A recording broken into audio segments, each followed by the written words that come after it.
Hi, students. Welcome back after your break. So we have a question here from Mark, and it's about line weights. Trying to change the line weights of the building sections for a while, but I can't pinpoint the problem. How can I do that? You can see he's having a problem up here on the roof as such. All right. So here's my building, and if I select that, there's my roof there. Now I've got these are thick lines at the moment, but you can see, but. So they're coming in quite well in terms of the line thickness that I think. So, but if I want to change these, what do? I go to the Manage tab. I come over to Object Styles, and let's just pull that out here. Here are the categories here, and what we're looking at there, obviously in section, is the lines in cut. So that's what we're concerned with here. Is these figures here? Okay, so 1 obviously being the thinnest, and 10 being very thick. All right, so I'm coming all the way down to roofs here. I'm going to open up that plus sign, and it gives me all of the hidden lines, common edges, and such like that. Okay, so Mark, you check these line weights here, and you can see there's fascias at 10. Now that's way too thick for fascias, so I'm going to again bring those down to 5, and not 15, 5. Okay, I'm going to bring this one down to 5 as well. So it's probably what you're seeing here would be the cut lines. So anything that you see that's kind of over 5, 6 and heading in towards 10 or anything like that is going to produce a really thick line. So that's one way you can go in and control that. These are global controls as well. So wherever we now get a cut through the roof, it'll refer back to these line weights here. So that's the first protocol that I would go, Mark, to check on that. I might do another little video on line weights as such, because they're a little bit tricky. And they can go according to scale as well here. So I'm going to show you that one here now. But that's the first protocol in there, is to you want the line to be, because it's in cut, you want it to be fairly thick, but you don't want it to be overly dominant or anything else like that. Okay, so I'll hit apply and we'll go okay to that. Now the other place where you're going to get line controls is in manage, but it's in additional settings and line styles here.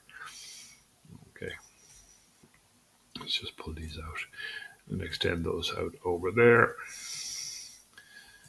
Okay, so now you can see you're getting line weights coming in through here as well. That's where you would assign a line weight to a line style as such. There's another way. And what am I looking for here is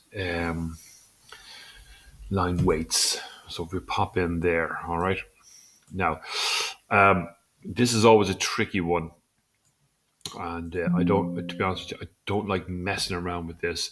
So you got model line weights, perspective line weights, annotation line weights. Okay. And again, 0.13 being very thin, and 5 in this case here being very thick. Now notice that you've got the scales here as well. So you're probably doing that section in at a 1:50 scale. So if you have applied a line number 5, and it's coming out at a 0.22 thickness, all right. So and then so to get the connection there, you've got the line weights. So we've applied. Remember, we applied 5 to we changed it from 10 to 5 for the fascia of the gutter. So line weight 5 at a scale of 1:50 is coming out at this one here. So that's your next protocol here, is to check that that you're applying line weight 5, which is 0.22 at a scale of 1:50. Now, if that was at a scale of 1:200, then line weight 5 comes out the same, 0.225, 1:10, 0.250. So you can do a little bit of tricking around here, and I'd advise you maybe to go into the internet, onto YouTube, and check out Revit line weights. And there's a couple of good videos there. I know one from the Revit Kit and a couple of others in which they kind of standardize these kind of sizes here. Um, little tip for you: I would take a little snip of that now as existing and save that in case you ever made a few changes and you find that you want to go back to where it was before. That's you have that information to be able to do that. So perspective line weights, say for your camera views and things like that, and then the annotation line weights as well here, and so on.